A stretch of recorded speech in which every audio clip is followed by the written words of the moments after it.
نن مې یو عجیبه ویډیو کته ما ته ښکاري چې ته انډیا کې وه او یو اداري والا مدرسې والا یا جامعې والا یو طالب علم د مدرسې نه وباسي او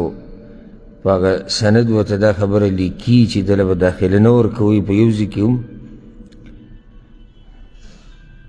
نو وجه د هغې دا ده ولې دله دا دومره غټه سزا چې د علم نه محرومه کوئ او وباسئ نو یو څو خبرې دي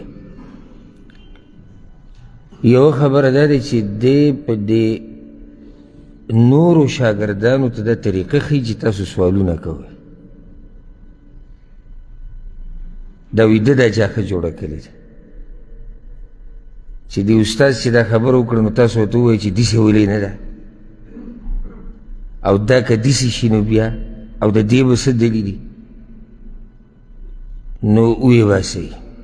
بل دی د سلفیانو د عقیدې نه متاثره بلکې دا دی سلفي نو دی دلته موږ ته انتشار جوړوي نو د سزا دا ده چې دی دې ځین لرې کړي او دا ویډیو چې څومره نشر کولی شي نشر یې کړي چې دلته دا خلک یې وپېژني چې بله مدرسه کې ورته داخله نه ورکړي ها دلته اوس یو څو خبرې یوه چې یو کس تا سره سبق وایي او تا ته کیني نو دی به تا نه تپوس نه کوي که دا داسې پوره سړی راغلی چې تپوس ته ضرورت نه لري نو دی بیا تا سره ناسته لري خو راغلی دې لپاره چې ځان څه کړي پوه وکړي او د مولیانو صاحبانو د دغو دا خفګان په دې باندې دلالت کوي په یو څو خبرو یو دا چې دوی سره دومره علم نشته چې هغه د سوالاتو جوابات وکړي دویم دا چې د دغه سوالاتو سره حقیقت د دوی راښکاره کېږي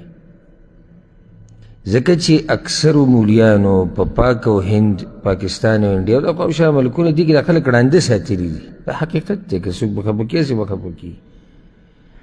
چې موږ درته څه ووایو بس دقه ده دا اولنۍ خبره ده او دا خیرنۍ ده دې کې د چون چرا بیا ګنجایش نشته او که چا اخوا دېخوا وکړو نو دا به یو غټ ګستاخي دا به یو غټ ګناهګاري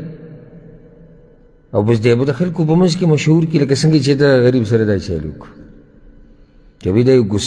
څه ګستاخي کړې ده وایي د سوالونه کوي کوي دي که نه کوي دي ته ولې داسې جوابات ورکړه چې د ده د شبهې دا ختمي شي او که دی د بل چا نه متاثره وي چې د هغوی نه راواوړي تا ته طریقه دا نه ده دویمه چې دا جي سلفي دی او دا غیر مقلد دی دا پلانې دی او دی دلته مدرسه څه ته وایي تاسو مدرسه څه ته وایي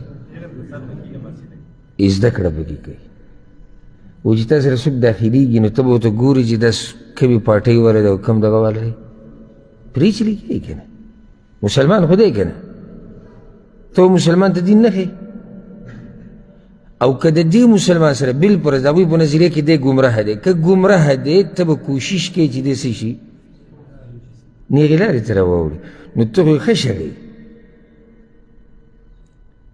دلیل دی د قوم په کم علمۍ باندې علم ورسره نشتي نو د خلاصي لار څه وه وی بس لکه داسې مثال اوس یو ملګری راپاسې ما ته وایي چې ته دې سوالاتو دا جوابات کې زما یو سوال پکې دا دی اگر که په دې زه خفه کېدی نه شي چې به خپله هم چې سوال وکړه او زه ووایم چې بهی د دې کس نه ویډیو جوړه کړئ ویډیو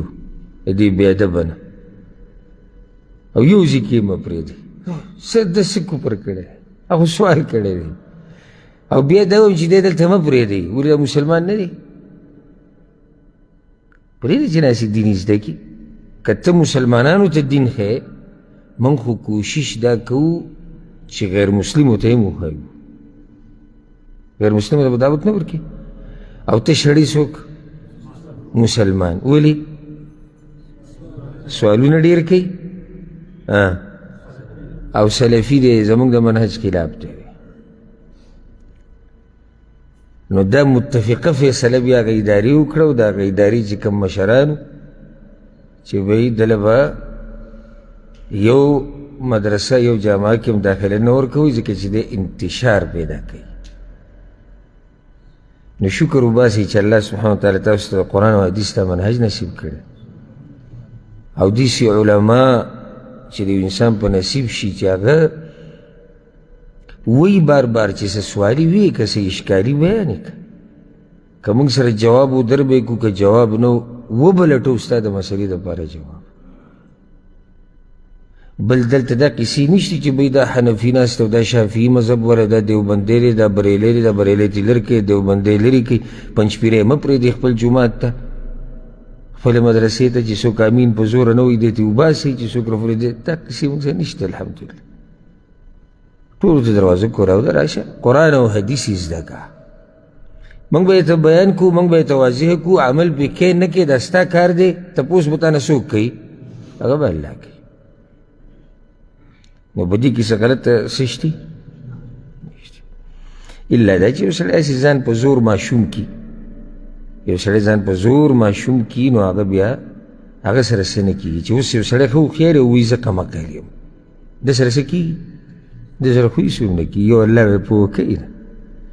نو الله دې زموږ په حال باندې رحم وکړي